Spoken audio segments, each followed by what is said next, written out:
bertanya, apakah perbedaan NU sama Muhammadiyah?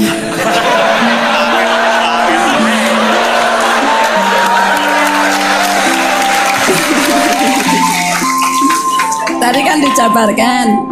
Terus dalam sholat subuh itu kan ada yang pakai doa kunut, ada yang enggak. Tolong jabarkan. Wassalamualaikum warahmatullahi wabarakatuh. Waalaikumsalam. Apakah ada yang ingin bertanya? Singkat, padat, sebutkan nama. Sana dulu ya. Ya. Tiga ya? Tiga aja ya. Satu. Sini dua. Satu lagi dari Ahwat. Ya Ibu ya. Ya. Silakan. Satu cari sana ya. Ya, maju aja, maju. Mikrofonnya tidak.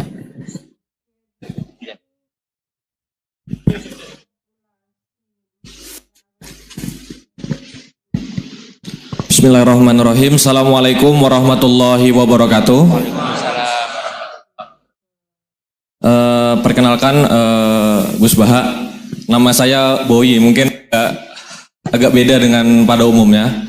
Saya bukan dari kalangan santri, tapi ketika mendengar ceramah Gus Baha pada awal-awal saya kuliah itu merasa kok kayak sebelumnya kenapa tidak masuk santri aja gitu. Karena ternyata toh yang diajarkan juga banyak dasar-dasarnya atau prinsip-prinsipnya yang sama dari jalur berpikir dan lain sebagainya. Yang ingin saya tanyakan di sini adalah ketika Gus Baha menyampaikan tentang diroyah, mungkin singkat saja Gus, apakah diroyah ini alat atau ilmu universal yang bisa digunakan ketika berdialog dengan orang-orang yang mengatakan itu kan kaidah kalian gitu, itu kan kaidahmu. Ada hal-hal yang memang tidak bisa dipersamakan atau tidak bisa digeneralisir. Ya mungkin seperti itu Gus. Dan juga yang terakhir, kalau boleh saya izin bersalaman boleh Gus. Kesempatan. Oke, Assalamualaikum warahmatullahi wabarakatuh.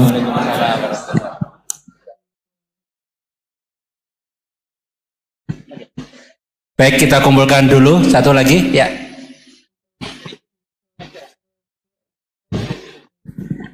Cek. Bismillahirrahmanirrahim. Assalamualaikum warahmatullahi wabarakatuh.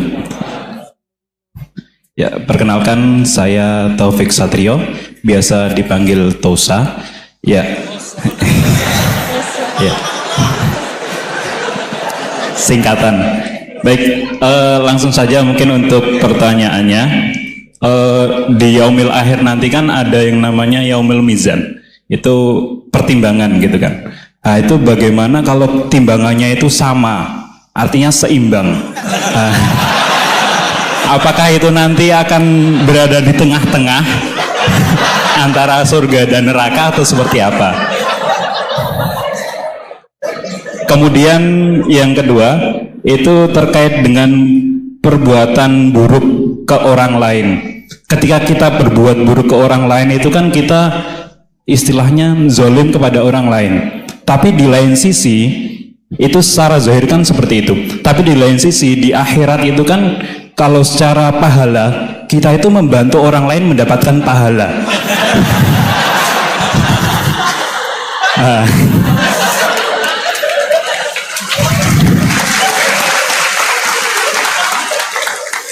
Jadi seperti apa Gus? Terima kasih. Assalamualaikum warahmatullahi wabarakatuh. Terima kasih Mas Tosa ya. Silakan Ibu ya.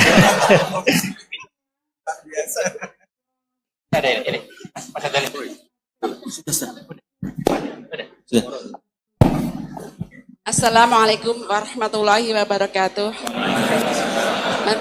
Perkenalkan saya Nazrullah Hasanah. Mau bertanya, apakah perbedaan NU sama Muhammadiyah?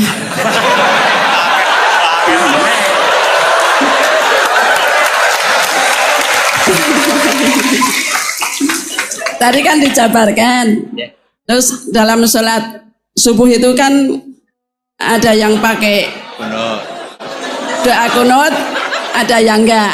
Tolong jabarkan. Wassalamualaikum warahmatullahi wabarakatuh. Waalaikumsalam. Baik Gus, ini ada 3 penanya. Mas Boy tadi terkait dengan diroya, apakah ini universal, termasuk untuk yang non muslim bahkan gitu kan. Kemudian yang kedua dari Mas Tosa, hisab yang seimbang Gus, kasusnya gimana ini. Yang kedua terkait dengan kalau berbuat buruk kan membuat pahala untuk yang bersangkutan itu, seperti orang puasa dikasih minum gitu kan ya. Ya. Terus kemudian buasana ini beda antara NU dan MU, kira-kira itu ya. Silakan Gus ya.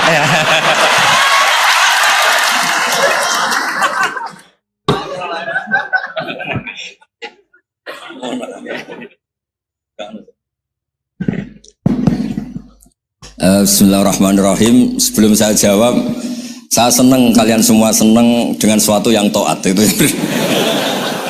Banyak orang untuk senang nunggu maksiat dulu. Mungkin melihat perempuan yang tidak mahram, melihat sesuatu yang maksiat. Jadi ini spesial. Majelis ilmu tapi apa? Senang. Ini sesuai rencana Tuhan lah. Seorang itu senang dengan taat, senang dengan ilmu. Ini luar biasa, no? Luar biasa. Tadi pertanyaannya kalau diroya. Jadi Islam itu agama untuk logika objektif. Jadi diroya itu ya global, universal. Misalnya saya beri contoh Tuhan yang satu. Itu dulu, saya ulang lagi, dulu itu ada imam namanya Imam Amudi. Itu pengajar matematika Mas Boy, pengajar matematika. Itu kan nggak lazim, tapi kiai kok pengajar apa? Singkat cerita, ini cerita keramat. Kalau kalian nggak paham ya keramat sendiri. Jangan nggak paham menentang. Singkat cerita, di antara keramat beliau itu Allah itu nyuruh para malaikat disuruh ngaji matematika sama dia. Ngaji tauhid, tapi disebut sama Allah ngaji matematika. Ternyata apa? Cara ngajarkan gini. Misalnya ngajarkan diterang gini. Titik. Angka 2, 3 sampai 1 miliar 1 triliun. Nisbatusnaini ila ma la nihayatalah. Itu nisbatul fard asli. Angka itu entah 2, entah 3, entah 1 miliar, semuanya dibanding angka 1 itu namanya cabang. Tetap yang al-aslu itu angka 1. Itu otak siapapun itu akan ikrar dengan logika tadi. Bukan kita Muslim. Semuanya akan tahu angka berapapun jumlahnya, tetap asal usulnya angka 1. Terus dia gambar, ya gambar apa saja, gambar masjid, apa gambar sapi atau gambar apa saja, dimulai 1 titik. Gambar ruwet maupun gak ruwet tetap saja dimulai 1 titik. Nuktatul wujud. Jika kalau zaman saya ngaji, Pak Rektor ngaji dulu diterangkan semua makna Quran ada di Fatihah, Fatihah ada di Bismillah ya, Bismillah itu ada di titiknya, titik bak. Lah kenapa ini hebatnya Quran? Kenapa dimulai dari 1 titik? Untuk maklumatkan semua alam raya ini dimulai dari 1 titik, yaitu wujud Allah. Logika seperti itu kan orang nggak terima gimana? Mbok gambar seruat apapun dimulai dari mana coba? 1 titik. Angka sebesar apapun dimulai angka apa? 1. Jadi diroyah itu ya universal gitu maksudnya. Ya gitu Mas Boy ya. Jadi diroyah itu universal. Ya soal ada yang belum dapat hidayah apa itu nomor 2, tapi logika yang dibangun Islam itu. Terus pertanyaan kedua apa? Draw tadi. Bisa. Kamu ingin draw? Ini kasus ini nggak pernah ngaji Quran itu. Di antara yang diterangkan Quran detail itu Ashabul A'raf apa? Ashabul A'raf, orang yang baiknya sama buruknya itu imbang. Itu sudah disediakan nanti di surga itu ada pagar. Kamu ingin di situ? Pagar pembatas apa? Pagar pembatas. Di surga enggak, neraka enggak. Jadi kejadian surga dan neraka itu gini tak terangin ya. Jadi kira-kira gini. Kan hisab itu hanya rubu'un nahar, sekitar 2 jam, 2 jam setengah selesai. Jadi 1 dunia ini dihisab Allah, hanya Allah butuh waktu 2,5 jam. Rubu'un nahar. Kenapa gitu Pak Rektor? Karena semuanya datang ini sudah terindikasi dan itu sudah jelas. Misalnya orang yang soleh banget, wajahnya bersinar, bahkan semua tubuhnya bersinar. Yas'anuruhum baina aidihim. Yang pas-pasan, ya sinarnya pas-pasan. Sehingga nanti yang punya sinar cukup di kanan. Yang kelip-kelip agak ini yang rawan kesaruk ini yang gelap gulita langsung di kiri. Nah itu terus Faduri babenahum bisuril lahubab. Terus Allah langsung bikin pagar. Nah yang rawan kesaruk pagar yang kelip-kelip tadi. Yang temangsang ini. Karena yang jelas hitam di kiri, yang jelas putih kanan. Yang abu-abu ini sama malaikat digaruk saja. Nah terus temangsang di Araf itu. Nah, terus setelah dipagar ini dia punya kegiatan. Kalau melihat neraka bilang Rabbana srif anna adzab jahannam. Kalau melihat surga ya Allah, ma kuntu asqa khalqik. Saya ini hamba Engkau yang tidak paling sial dan Kau Maha Rahman. Tolong saya jangan dihadapkan ke neraka lagi. Karena itu menyiksa. Sabar wa ahraqaka. Ya ketika melihat neraka itu dia komentar, ya Allah, neraka ini begitu merusak wajah saya. Hawa panasnya itu sudah menghancurkan semua, baunya juga agak enak. Saya minta saya dihadapkan ke surga bersama Allah, tapi kamu tidak minta lagi kan? Tidak, saya hanya minta itu tok. Gitu. Nah ini saya pandu, kalau kamu ngalami tak pandu. Kalau kamu ngalami tidak pandu. Sama Allah terus diberi janji supaya tidak minta yang lain. Tidak, saya tidak akan minta lagi. Terus melihat surga. Nah, di surga melihat orang kayak gitu kan, di surga nanti kalian kan hura-hura semua. Wah, istri yang di dunia kurang cantik, rewel, yang di surga itu istrinya cantik semua, gak rewel semua. Gak minta belanja, cantiknya gak usah ke salon, pokoknya top lah. Terus dia melihat tersiksa, cara Jawa ngiler. Weh, masa ngelihat tok? Akhirnya ya lama-lama berani ngajukan, ya Allah masa ngelihat tok? Gitu. Dikasih masuk gitu. Ya terus, tapi kamu kan janji tidak minta lagi.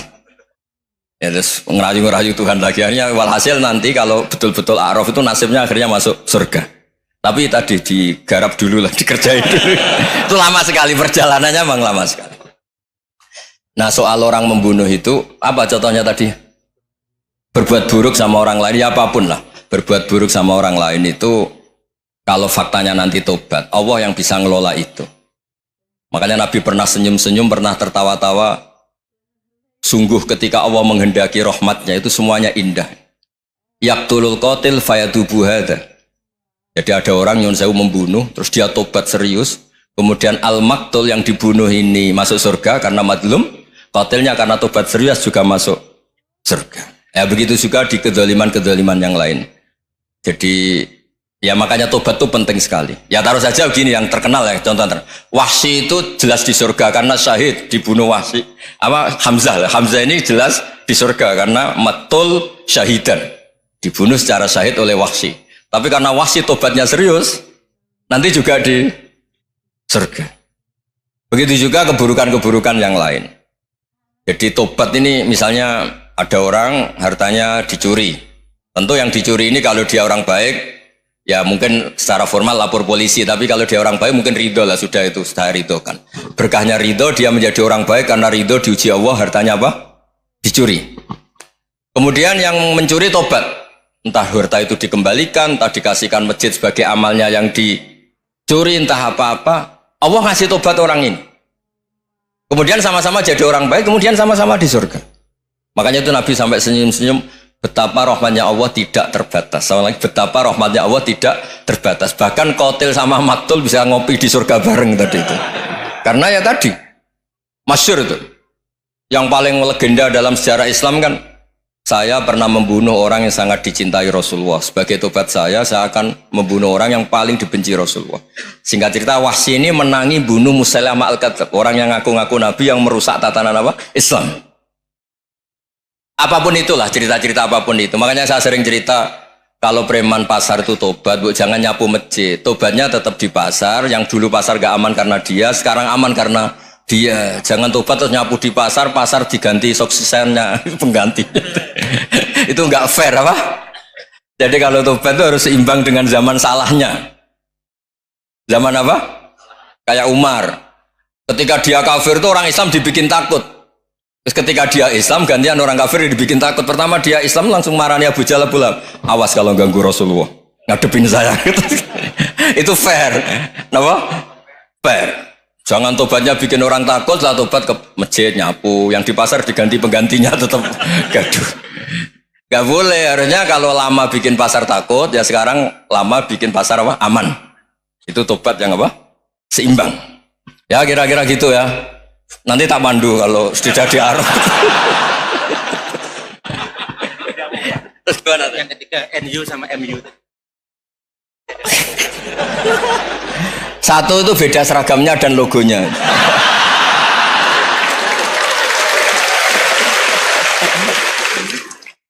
Kedua, nama ketua umumnya. Ketiga, tanggal acara besarnya. Muktamar Muhammadiyah dan NU itu beda. Sudah beda satu abadnya. Tentu dulu Muhammadiyah. Tapi begini ya, perbedaan itu nggak bisa dihindari. Karena tadi ada sudut pandang apa? Ada sudut pandang itu nggak bisa dihindari. Ini cerita yang nyata ya. Saya ulang lagi, senyata-nyatanya. Andaikan betul Rasulullah itu hanya kunut 1-2 kali, maka kalau menurut mazhab Syafi'i, apa salahnya melakukan sunnah terus-menerus meskipun Nabi itu melakukan hanya beberapa kali?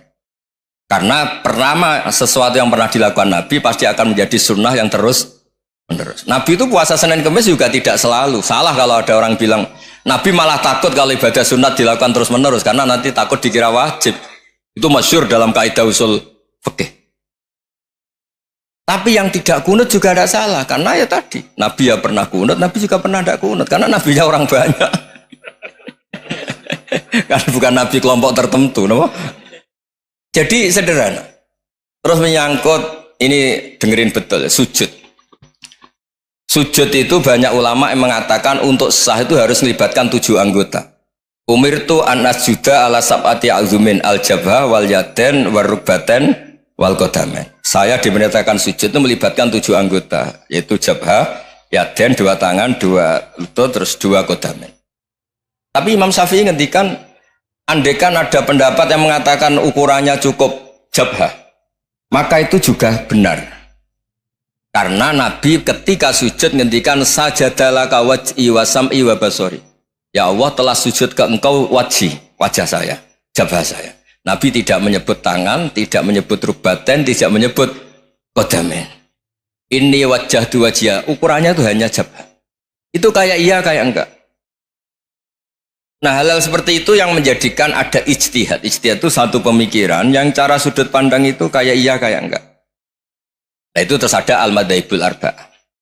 Terus ketika implementasi di Indonesia, dulu Mbah Ahmad Dahlan juga ngaji Mbah Soleh Darat, Mbah Hasyim Asy'ari juga ngaji Mbah Soleh Darat. Ketika di Mekah sama-sama ngaji Syekh Khotib Minangkabau, sama-sama ngaji Syekh Mahfud Termas. Jadi ya kalau di keluarga kita itu ya biasa aja perbedaan-perbedaan itu selama masih ilmiah dianggap biasa aja. Karena memang ngelola sudut pandang itu nggak bisa ditertibkan. Nabi Yahya itu suka berkawan orang soleh. Karena berkawan orang soleh itu enak. Tapi kalau Nabi Isa suka dadani desa-desa tertinggal yang masih macam-macam. Ketika ditanya, kenapa engkau suka berkawan orang-orang gitu? Ana tabibun udawil mardo. Di mana-mana kiai itu ya nyembuhkan yang sakit. Jadi kalau dakwah yang sudah iman tuh akeh tunggali gitu. Tapi dakwah gitu kan tantangan. Itu sudut pandang. Ada nabi itu yang tertawa terus guyon terus. Yang satu murung terus. Ya sama Nabi Isa dan Yahya kan satu angkatan. Mali aroka dohikan fakaan nama tak manumin makrillah. Kamu kok tertawa-tawa terus seakan-akan nggak ada adab saja. Yang satu tanya, mali aroka abisan kaan nakata kena tumir rahmatillah. Wong kok murung terus, kok donya ora ono rahmat deh. Nah, Anda ini orang hebat. Guyu banter ya iso, nangis banter ya iso. Nah, itu sudah orang kombinasi itu. Isa ya mau, ya mau, Muhammadiyah ya gelem, NU ya gelem. Ya maksudnya sudah biasa aja. Karena tadi konstitusi NU yang mengatakan ibadah harus ikhlas karena Allah, Muhammadiyah juga sama harus ikhlas karena ya sudah, kalau karena Allah sudah selesai kan. Yang menjadi masalah itu kan identitas untuk hadun nafsi, untuk diri sendiri. Kalau kita ikhlas masalahnya apa? Coba masalahnya apa coba? Imam Syafi'i pernah di Masjid Abu Hanifah yang tidak kunut. Beliau enggak kunut. Ketika tanya, lima ada tarok tal kunut, ikroman di hadal madhab. Saya menghormati madhab ini. Jadi ya biasa. Sebaliknya juga sama. Orang-orang Hanafi kalau Imam Syafi'i kunut, ya ikut kunut. Karena kalaupun Anda yakin itu tidak disyariatkan, kamu juga yakin itu tidak membatalkan apa? Sholat. Itu yang perlu dicatat. Kalau Anda tidak yakin sunat, kan tidak yakin kalau itu membatalkan sholat. Jadi sebetulnya kalau dianalisis secara keilmuan itu ya semuanya normal. Karena tadi Rasulullah itu al-bahrul muhit, Nabi itu lautan yang luas sekali. Orang akan mengambil air sesuai kapasitas masing-masing dan akan merasakan kualitas air juga sesuai kapasitas masing-masing. Orang yang sangat haus melihat air seteguk ini luar biasa. Tapi yang tidak haus mungkin melihat itu biasa-biasa saja. Jadi makanya saya mohonlah, sudahlah itu biasa saja, apalagi secara sanad ya sama, secara tradisi sama. Ya soal perbedaan tidak harus dengan NU, antara Muhammadiyah juga biasa beda. Mungkin di UI antar rektorat juga beda-beda. Yang satu suka dekat rektor, yang satu suka enggak. Monggo asal itu niatnya ikhlas. Terakhir saya beri cerita, ada sahabat ditanya, "Sifli wajah Rasulillah." Coba tolong saya ceritakan wajahnya Nabi kayak apa. Sahabat itu nangis senangis-nangisnya. Kenapa engkau menangis? Saya itu tidak pernah melihat wajah Rasulullah SAW. Loh kenapa? Engkau kan sahabat. Sungkan. Sebagai bentuk penghormatan saya tidak berani melihat wajahnya. Sebagai bentuk penghormatan pada waktu Nabi, saya tidak berani sowan. Nabi di dalam punya keluarga, punya istri, punya cucu. Kalau saya sowan tuh ganggu. Ya masuk akal. Bentuk hormat itu tidak ganggu kan. Tapi ada orang-orang yang bentuk hormat, bentuk sayang itu sering datang ke majelis Nabi. Sama-sama masuk akal, bisa didebat gimana? Sama-sama masuk akal. Ya sudah itu ijtihad, maksudnya itu ijtihad, itu sudah sama-sama masuk akal. Abul Hasan Asyadili itu kalau kemana-mana pakai mobil mewah, pakai baju mewah. Ketika ditanya, Anda ini ulama kok pakaiannya mewah, mobilnya mewah? Dan uang ra kepikiran nyangoni ya. Tapi nak kowe tawaduk melas. Terus dibalik numbalmu sakit. Ngonang ra iso mulai kayak gini. Ya tapi misalnya semua gitu mesti ada yang salah paham, itu keangkuhan. Tapi kalau semuanya kelihatan gembel, nanti orang trauma jadi kiai. Takut kayak itu. Ya sudah, itu wilayah ijtihad, sudah tidak usah pokoknya sudah, yang penting ikhlas.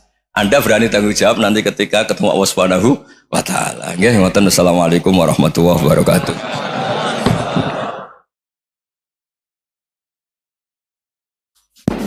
Baik, terima kasih Gus Bah. Kita syukuri bersama para jamaah dengan alhamdulillah rabbil alamin. Wassalamualaikum warahmatullahi wabarakatuh.